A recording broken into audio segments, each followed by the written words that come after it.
चलो बच्चों ध्यान से सुनिएगा, बहुत इजी है जो हम लोग पढ़ाने जा रहे हैं। समझ में आ जाएगा तो सारा खेल समझ में आ जाएगा। इसमें सबसे पहले बात करते हैं बच्चों, हम लोग आज बात करते हैं interference of waves. Interference of wave, ठीक। दूसरा इन्हीं के भाई होंगे जिनका नाम होगा स्टेशनरी वेव,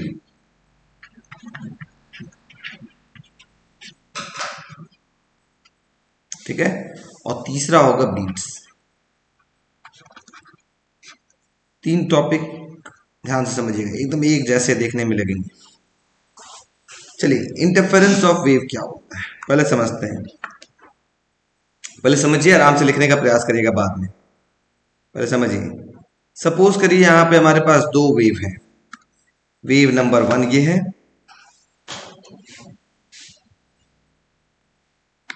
ठीक है। मान लो यहाँ 1 सेकंड हो रहा है, ये इस डायरेक्शन में चल रहा था ये वेव, ठीक। वेव नंबर 2 हमारे पास कुछ इस प्रकार से है,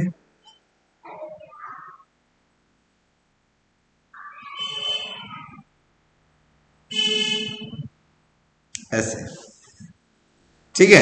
ये भी इस डायरेक्शन में चल रहा था। दोनों वेव है, दोनों सेम डायरेक्शन में चल रहे हैं, मतलब दोनों का डायरेक्शन क्या है, सेम है। दोनों की फ्रीक्वेंसी क्या है बताओ। ग्रीन वाले की फ्रीक्वेंसी कितनी है, 2 हर्ट्ज। ब्लू वाले की भी फ्रीक्वेंसी कितनी है, 2 हर्ट्ज। इसका मतलब दोनों की फ्रीक्वेंसी भी क्या है, सेम है, और सेम वेलोसिटी से चल रहे हैं। और अगर ये सारे के सारे दोनों के दोनों वेव्स एक दूसरे के ऊपर सुपर इम्पोज होते हैं, इसी को हम बोलते हैं इंटरफेरेंस ऑफ वेव। इंटरफेरेंस का मतलब होता है दो या दो से ज्यादा वेव्स जिनकी फ्रीक्वेंसी सेम हो, सेम वेलोसिटी से सेम डायरेक्शन में चल रहे हो, वो कहलाता है इंटरफेरेंस ऑफ,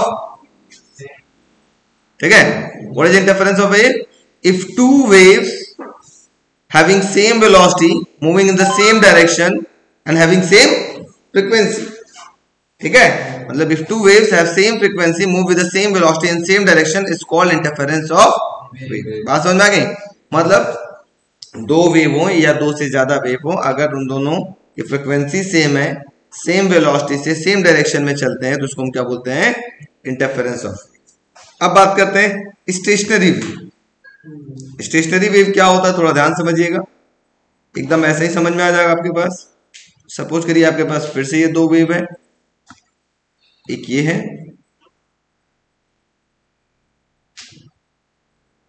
बताओ बच्चों इसकी फ्रीक्वेंसी कितनी है ग्रीन वाले की, 2 हर्ट्ज, ठीक है।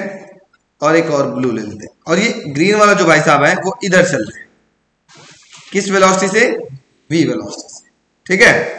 अब एक दूसरा ले लेते हैं ब्लू वाला, ऐसे,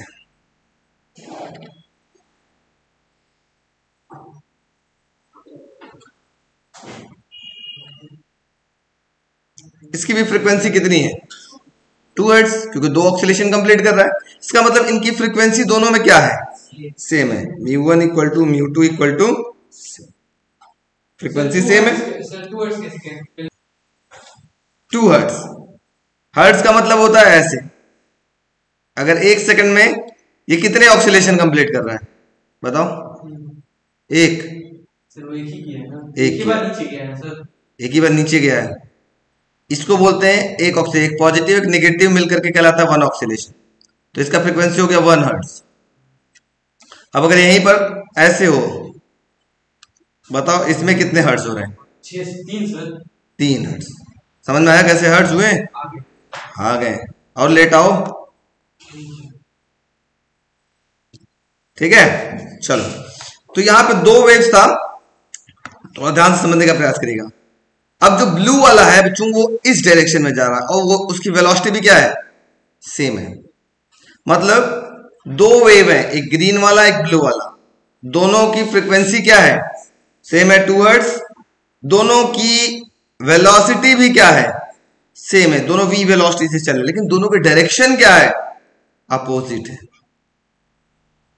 दोनों अपोजिट डायरेक्शन में चल रहे हैं। देखो ग्रीन वाला इधर चल रहा है और ब्लू वाला इधर चल रहा है ना, they form a stationary wave. If two waves have same frequency moving with same velocity in opposite direction forms stationary wave. Clear हो गए? अच्छा, तीसरा चलते हैं बीट्स। बीट्स क्या होता है? एकदम इसी तरीके से आपके पास बीट्स है। बीट्स में क्या होगा, ठीक है? तो बीट्स में क्या होता है, ये अब हम बात करते हैं। ये पहला आपके पास ग्रीन वाला वेव, बीट समझिएगा, ठीक? ये है इस डायरेक्शन में जा रहा था, v वेलोसिटी से जा रहा था। बताओ ग्रीन वाले की फ्रीक्वेंसी क्या है? टुवर्ड्स। एक और वेव ले लेते हैं, ये है blue.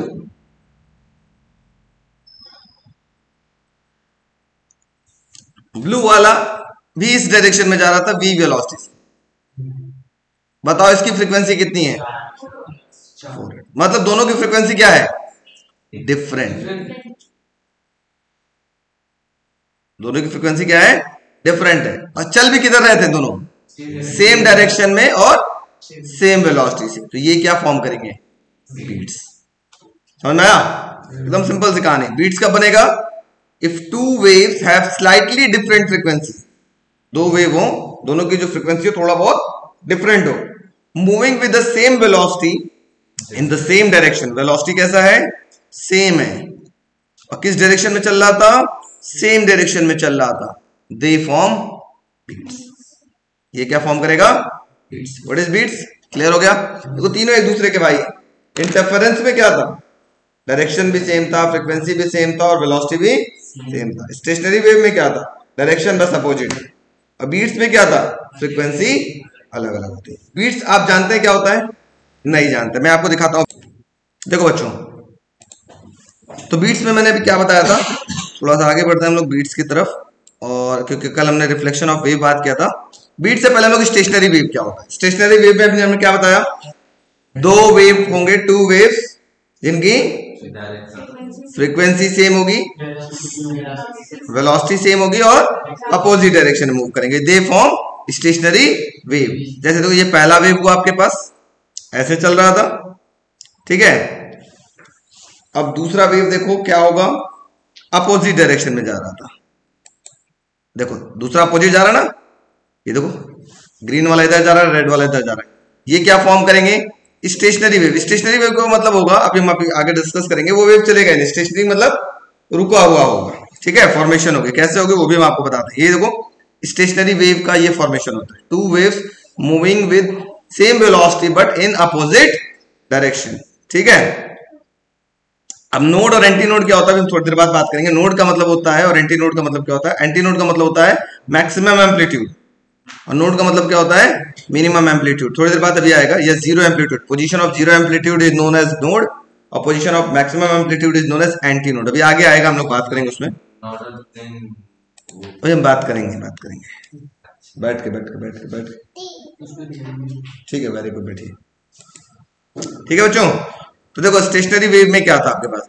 The resultant wave form by the superposition of two similar progressive wave travelling in opposite direction is called stationary wave, ठीक है? देखो ये आपके पास स्टेशनरी वेव की फॉर्मेशन हो रही है। आगे बढ़ते हैं, थोड़ा ध्यान देते हैं हम लोग। ये होगा इस तरीके से आपके पास स्टेशनरी वेव की फॉर्मेशन होती है। अब बीट्स क्या था, है ना? बीट्स मैंने बताया था ना, two waves have slightly different frequencies, ठीक है? देखो बोल रहा है when two sounding body of nearly same frequency and same amplitude. Nearly same मतलब पूरे तरीके से सेम नहीं है ना? Nearly same and same amplitude are sounded together, the resultant sound comprises the alternate maxima minima. इसी को रिजल्टेंट साउंड को हम क्या बोलते हैं? बीट्स। जैसे इसकी आवाज सुनाते हैं, इसकी आवाज सुनिएगा। Sounding bodies of nearly the same frequency and same amplitude up. ठीक है, ये यहाँ पर when the superimpose on. देखो ये दो आपके पास बॉडी है, ठीक? इसकी भी देखो फ्रीक्वेंसी और इनकी फ्रीक्वेंसी, दोनों की फ्रीक्वेंसी क्या है? अलग अलग है। जैसे दोनों एक दूसरे के ऊपर सुपर इम्पोज हुए तो ये तीसरा वाला वेव आपके पास फॉर्म हो रहा है। तीसरा दिख रहा है आपके पास, ये इस तरीके की, इसी को क्या बोलते हैं, बीट्स।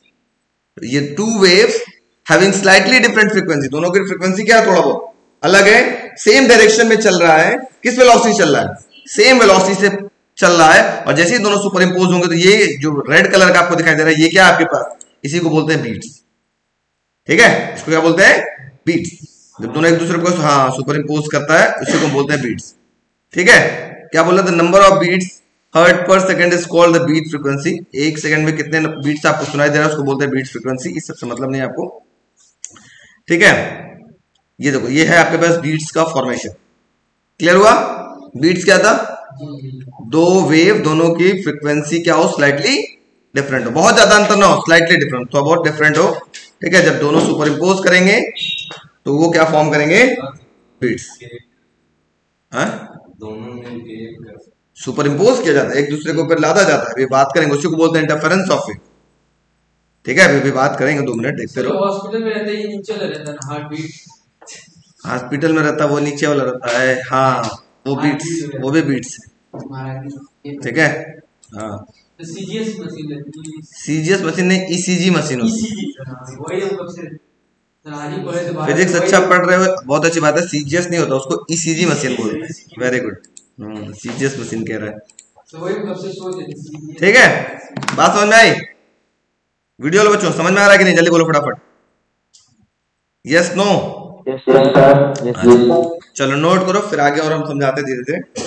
सबसे पहले नोट करो इंटरफेरेंस ऑफ वेव। सबसे पहले नोट करो इंटरफेरेंस ऑफ वेव। देखो, when two waves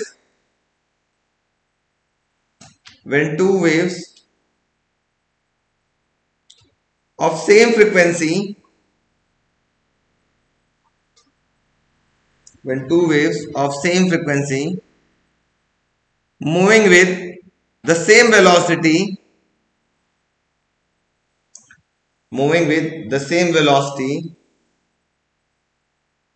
in the same direction, moving with the same velocity in the same direction,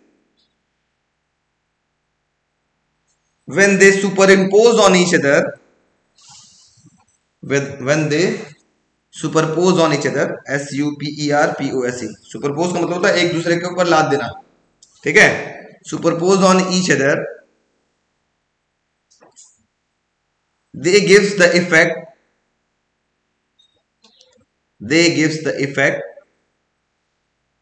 called interference of wave. They give the effect is called interference of wave. It's called interference of wave. ठीक है, अब ये interference 2 type के होते हैं बच्चों, हम लोग को अभी भी जरूरत पड़ेगा। हम लोग को 12th में पूरा चैप्टर होगा वेव ऑप्टिक्स, पूरा का पूरा यही हम लोग पढ़ेंगे। ये इंटरफेरेंस 2 टाइप्स होता है, अभी हम लोग लिखाते हैं बीट्स और स्टेशनरी वेव आगे लिखवाते हैं, पहले हम लोग समझ लेते हैं ये इंटरफेरेंस कितने टाइप्स के होते हैं बच्चों, types of interference of wave. ये 2 टाइप्स के होते हैं बच्चों, कौन कौन से होते हैं, एक होता है कंस्ट्रक्टिव इंटरफेरेंस एंड दूसरा होता है डिस्ट्रक्टिव इंटरफेरेंस। एक होता है कंस्ट्रक्टिव इंटरफेरेंस, क्या होता है एक का नाम, कंस्ट्रक्टिव इंटरफेरेंस, बहुत इंपॉर्टेंट है ये। दूसरा होता है डिस्ट्रक्टिव इंटरफेरेंस। जैसा कि हमें नाम से ही पता चल रहा है कंस्ट्रक्टिव, यहां कुछ कंस्ट्रक्ट हो रहा है ना, नाम से पता चला यहां कुछ कंस्ट्रक्ट हो रहा है। कैसे हो रहा है, देखो समझने का प्रयास करिएगा बच्चों, बहुत इंपॉर्टेंट है, वेरी इंपॉर्टेंट। ये हमारे पास सपोज करो 2 वेव है, ये पहला है, ठीक है, इसका ये क्रेस्ट है, नीचे वाला ट्रफ है। ये आपके पास, इसका मान लेते हैं डिस्प्लेसमेंट y1 है, ठीक है। ये दूसरा वेव है, ऐसे ये दूसरा वेव है,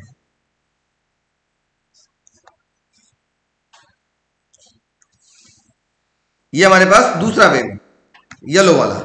इसका भी ये क्रेस्ट है, ये क्रेस्ट है, ये ट्रफ है, ये ट्रफ है, और इसकी ये आपके पास डिस्प्लेसमेंट क्या है, y2 है। ठीक है, अब समझिएगा कंस्ट्रक्टिव इंटरफेरेंस में क्या होता है। जब एक वेव का क्रेस्ट दूसरे के क्रेस्ट पे पड़े और ट्रफ पे पड़े, जैसे देखो ग्रीन वाले का क्रेस्ट येलो वाले के क्रेस्ट पे पड़ रहा है, ग्रीन वाले का ट्रफ येलो वाले का ट्रफ पे, क्रेस्ट क्रेस्ट ट्रफ ट्रफ पे फॉल करा, सुपर इंपोज हो रहा है जिस प्रकार, तो एक नया वेव बनेगा, एक नया वेव का फॉर्मेशन होगा जिसकी एम्पलीट्यूड बढ़ जाएगी, ज्यादा हो जाएगी, ऐसे ऐसे ऐसे ऐसे। जो नया वेव होगा इसकी एम्पलीट्यूड क्या हो जाएगी, y इज इक्वल टू होगा y1 प्लस y2, मतलब पहले वाले का दूसरे वाले का दोनों का एम्पलीट्यूड जोड़ दो, वो रिजल्टेंट वाले के डिस्प्लेसमेंट के बराबर हो जाए, मतलब पहले का डिस्प्लेसमेंट दूसरे का डिस्प्लेसमेंट दोनों को जोड़ दो, रिजल्टेंट डिस्प्लेसमेंट के बराबर होगा। तो नाम से पता चल रहा था कंस्ट्रक्टिव इंटरफेरेंस, यहाँ एक नया चीज कंस्ट्रक्ट हुआ, एक नया वेव बना ब्लू वाला, दिख रहा ना। तो व्हाट इज कंस्ट्रक्टिव इंटरफेरेंस, जब एक वेव का क्रेस्ट दूसरे के क्रेस्ट पे फॉल करे और ट्रफ पे फॉल करे, तो ऐसे इंटरफेरेंस को हम बोलते हैं constructive interference. Here resultant amplitude becomes maximum, resultant जो एम्पलीट्यूड होता है वो क्या हो जाता है, मैक्सिमम होता है। ठीक है, दूसरा होता है डिस्ट्रक्टिव इंटरफेरेंस, थोड़ा ध्यान समझिएगा डिस्ट्रक्टिव इंटरफेरेंस क्या होगा। नाम से पता चला है डिस्ट्रक्टिव क्या होगा, यहाँ पर कुछ डिस्ट्रॉय हो रहा है ना। तो चलो देखते हैं कैसे डिस्ट्रॉय होता है। ये हो गया आपके पास एक पहला वेव, ठीक है, ये इसका क्रेस्ट था, नीचे वाला ट्रफ था। दूसरा एक वेव ले लेते हैं, ये है येलो कलर, ऐसे हो,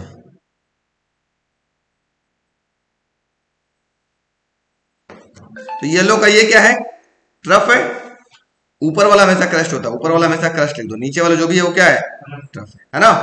अब अगर एक वेव का क्रेस्ट दूसरे के ट्रफ पे पड़ता या एक वेव का ट्रफ दूसरे के क्रेस्ट पे पड़ता तो सारा का सारा वेव क्या हो जाएगा, डिस्ट्रॉय हो जाएगा, कुछ ना कुछ है डिस्ट्रॉय। नाम से पता चला डिस्ट्रक्टिव इंटरफेरेंस का मतलब यहाँ पर जो रिजल्टेंट वेव मिलेगा वो कुछ इस प्रकार से मिलेगा, मान लो ये मिलेगा आपके पास resultant,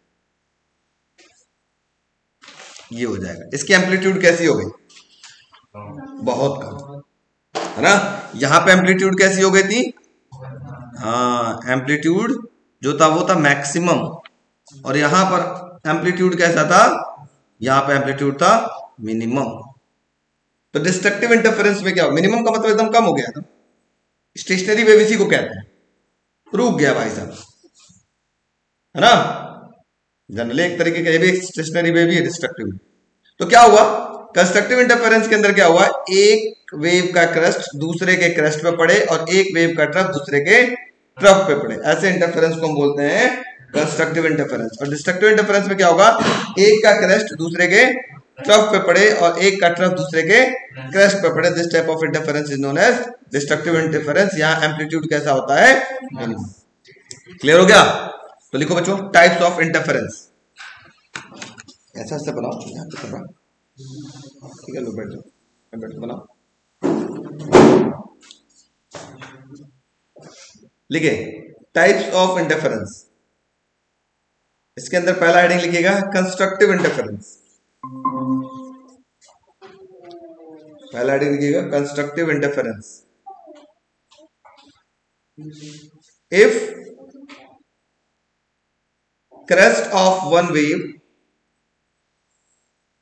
if crest of one wave falls on the crest of other, if crest of one wave falls on the crest of other and trough of one wave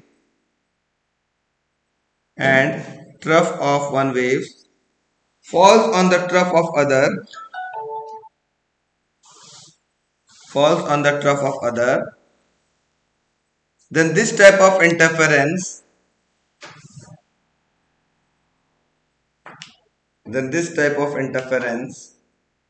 is known as constructive interference. नीचे note लिख लीजिएगा। Here the amplitude of resultant wave, नीचे note में लिखिएगा। Here the amplitude of resultant wave is maximum. Here the amplitude of resultant wave is maximum.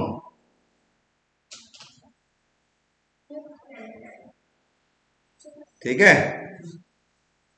अब ये वाला figure बना लीजिएगा, जगह छोड़ दीजिए, इकट्ठा दोनों बनाइएगा। अब हेडिंग लिख लीजिए डिस्ट्रक्टिव इंटरफेरेंस, जगह छोड़ दीजिए, फिर तुरंत बना लीजिएगा, फिर दोनों डेफिनेशन लिख लीजिए आराम से, फिर बनाइएगा।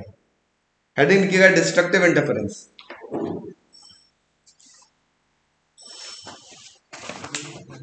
इफ, यहां बनाओ है ना, यहां बनाओ,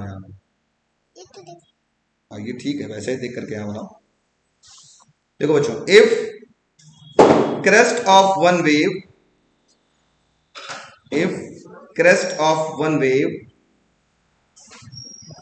falls on the trough of other, if crest of one wave falls on the trough of other,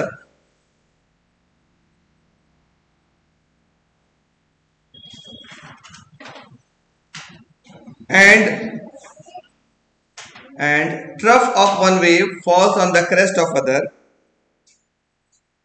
and trough of one wave falls on the crest of other,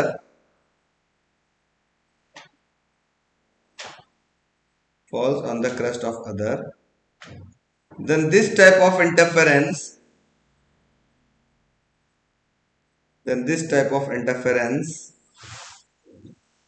is known as destructive interference. Then this type of interference is known as destructive interference.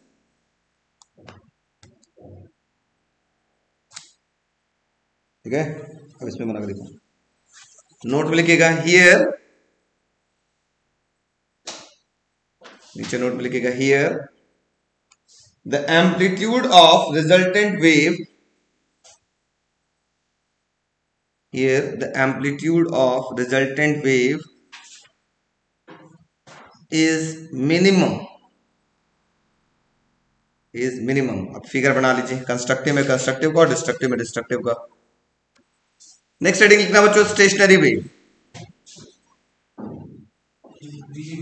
Stationary wave, अगला heading stationary wave.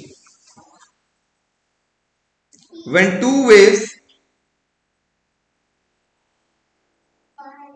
two waves of same frequency, when two waves of same frequency moving with, when two waves of same frequency moving with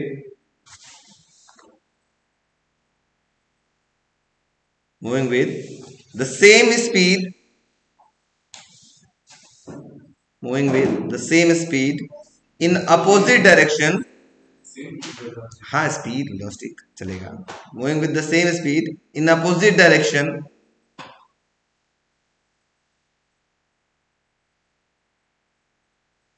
in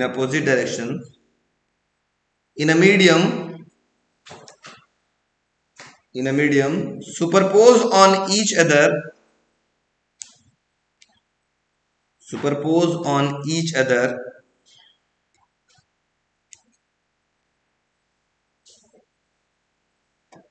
they produce stationary wave.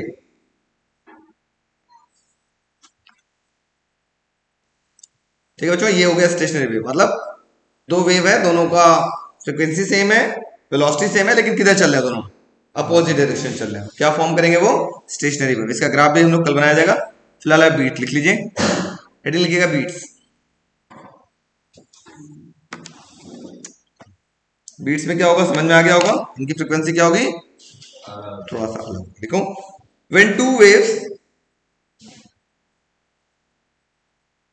when two waves of slightly different frequencies, when two waves of slightly different frequencies moving with the same speed,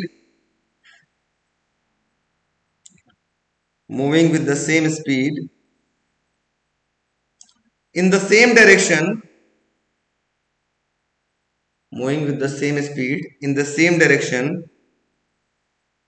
in a medium superposed on each other, they produce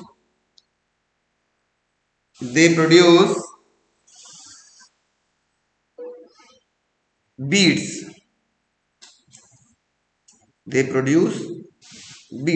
अब ऐसा तीनों में figure बना लो, interference वाले में interference वाला, stationery में stationery का, और बीट्स में बीट्स वाला। जल्दी से फिगर बना लो तो फटाफट सब लोग।